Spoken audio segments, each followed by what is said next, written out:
राजा दशरथ हुए, जिनके राजमहल में 3 रानियों से 4 पुत्र रत्न पैदा हुए। सबसे बड़ी रानी कौशल्या के राम, सुमित्रा के लक्ष्मण और शत्रुघ्न तथा सबसे छोटी रानी कैकेयी के भरत नाम से जाने गए।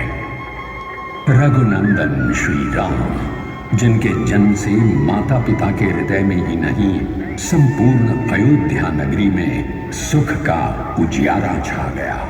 भय प्रकट कृपाला दीन दयाला कौशल्या हितकारी, हर्षित महतारी मुनि मनहारी अद्भुत रूप विचारी। लोचन अभिराम तनु घनश्याम विजयायुध बुधचारी, भूषण वनमाला नयन विशाला शोभा सिंधु करारी। समय बीतता है, राक्षसों का प्रकोप बढ़ रहा था। ऋषि मुनियों का तपस्या और यज्ञ करना अत्यंत दुष्कर हो गया था। उधर प्रभु राम के भी अदम्य साहस, अतुलनीय धैर्य और अप्रतिम वीरता के गुण बाल्यकाल से ही प्रकट होने लगे थे। यही तो कारण था कि महर्षि विश्वामित्र जैसे ऋषि ने भी तरुण उम्र के श्री राम को भयंकर राक्षसों का संहार करने के लिए श्री राम को ही चुना। शौर्यशाली राम ने एक एक करके सारे उत्पाती राक्षसों का अंत कर दिया। इसी समय मिथिलापुरी के राजा जनक ने अपनी पुत्री सीता जी का स्वयंवर रचाया, जिसके लिए ऋषि विश्वामित्र को भी निमंत्रण दिया गया। ऋषि विश्वामित्र के साथ राम लक्ष्मण भी मिथिलापुरी पहुंचे। शक्ति परीक्षण में जब सभी राजकुमार धनुष पर प्रत्यंचा नहीं लगा सके, तब विश्वामित्र के आदेश पर राम ने भगवान शिव के महान पिनाक धनुष पर जैसे ही प्रत्यंचा चढ़ाई, धनुष 2 खंडों में विभाजित हो गया। शिव भक्त भगवान परशुराम के प्रचंड क्रोध को भी अपने दिव्य रूप और मधुर शब्दों से शांत कर दिया। जनक नंदिनी प्रकृति सदृशा लक्ष्मी रूपा सीता के साथ विवाह कर मनुष्य रूप में पूर्ण हुए। सिय सुंदरता बरनी न जाए, लघुमति बहुत मनोहरताई। आवत दीखी बरातिन सीता, रूप राशि सब भांति पुनीता। सबहि मन किए प्रणामा, देखे राम भय पूरन कामा। हर से दशरथ सुतन समेता, कहीं न जाई उर आनंद जेता।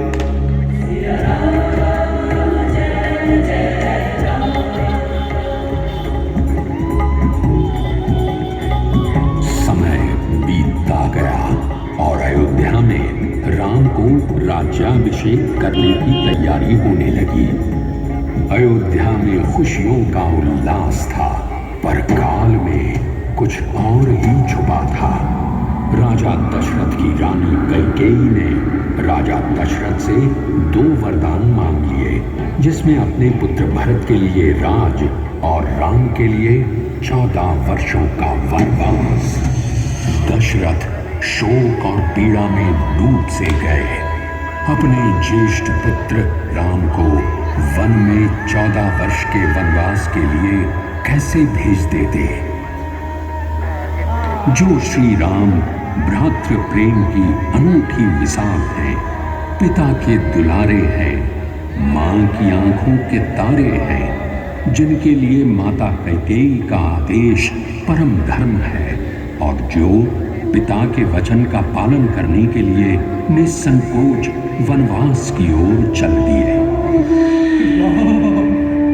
राम, राम, अयोध्या अयोध्या नगरी को अनाथ कर मां सीता और छाया सदृश लक्ष्मण के साथ वन पथ पर आगे चले। राम चलत अति भयो विषादो, सुन न जाय पुर आरत नादो।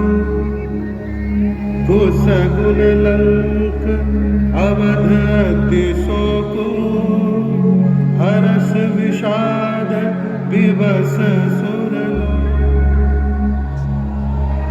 जिन्होंने वनवास के दुष्कर जीवन को भी स्वीकार किया, निषाद राज केवट जैसे मित्रों को गले लगाते, शबरी के झूठे बेर खाते, दुष्टों का संहार करते, पग पग चुनौतियों का सामना करते, मर्यादा पुरुषोत्तम श्री राम।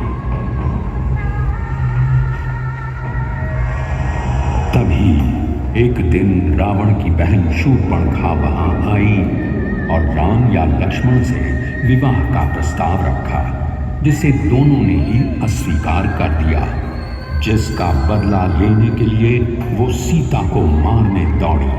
तभी लक्ष्मण ने उसकी नाक काट डाली। तब वो लहूलुहान होकर अपने भाई रावण के पास गई और सारा वृत्तांत बताया। फिर तो रावण सीधा अपने मामा मारीच के पास पहुंचा और कहने लगा, तुम कंचन व्रत बन जाना और मैं साधु बन जाऊंगा। तुम राम लखन को बहकाना, मैं सीता को हर लाऊंगा। श्री राम मारीच रूपी स्वर्ण मृग को पकड़ने गए तो धोखे से श्री राम की आवाज आई, लक्ष्मण, प्रभु राम किसी संकट में हैं और तुम्हें बुला रहे हैं। ठीक है माता, मैं जाता हूँ, परंतु आप मेरी खींची गई रेखा के बाहर मत आइए। इधर रावण साधु का वेश बनाकर सीता का हरण कर लेता है। प्रभु राम, प्रभु राम, लक्ष्मण, प्रभु राम।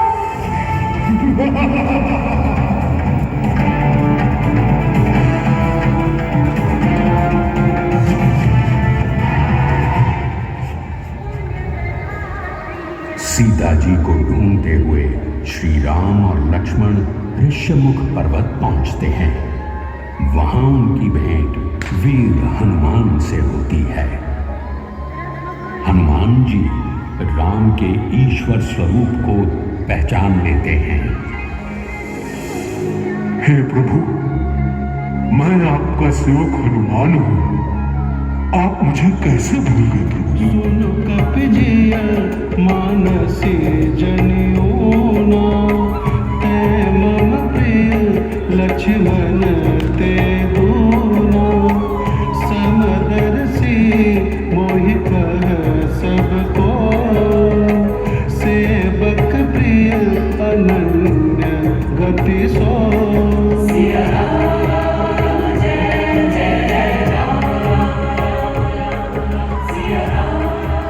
सीता की खोज में वानर सेना चारों दिशाओं में निकल पड़ी।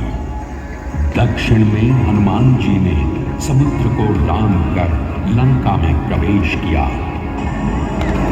और अशोक वाटिका में सीता मां को ढूंढ निकाला और सीता जी को प्रभु श्री राम की दी हुई अंगूठी दी। प्रभु राम की निशानी देखकर सीता भाव विभोर हो उठती हैं।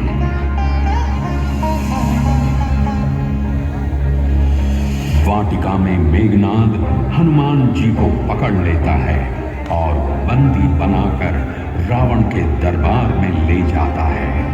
अपनी ताकत के मद में चूर रावण हनुमान जी की पूंछ में आग लगाने के लिए कहता है।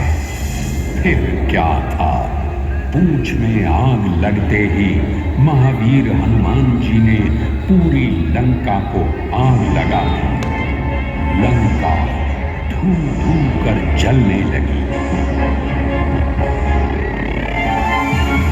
लंका से सीता माता को लाने के लिए समुद्र पार करना आवश्यक था।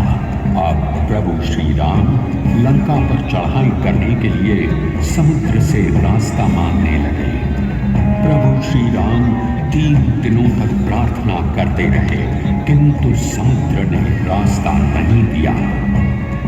तभी लक्ष्मण ने प्रभु को समुद्र सोखने के लिए अग्निबाण दिया, तो समुद्र कांपता हुआ आया और सेतु बांधने का मार्ग बताया। नल और नील की मदद से वानर सेना ने समुद्र पर सेतु बना दिया और प्रभु श्री राम ने वहां शिव भगवान की पूजा के लिए शिवलिंग की स्थापना की और उसका विधिवत पूजन किया। इधर सेतु तैयार होने के बाद राम की सेना लंका में प्रवेश कर गई। दोनों तरफ घोर संग्राम शुरू हो गया। एक एक करके इस संग्राम में रावण के बहुत से सेनापति, मेघनाद जैसे वीर और भाई कुंभकर्ण और रावण की सेना के योद्धा मारे गए। आखिरकार रावण को युद्ध में स्वयं उतरना पड़ा। भयंकर युद्ध होने लगा। धरती मानो कंपित हो उठी, पर रावण तो मायावी था। बाण लगने पर भी मानो बार बार जीवित हो उठता था। वैकुंठ युद्ध विरुद्ध रघुपति द्रोण सायक दसमसे कोदंड धुनि अति चंड सुनि मनुजात सब राम ने अंततः रावण की नाभि में रखे अमृत कुंड पर बाण का निशाना साधा। श्री राम की कमान से निकले उस तीर से रावण धरती पर गिर पड़ा और उसका वध हो गया।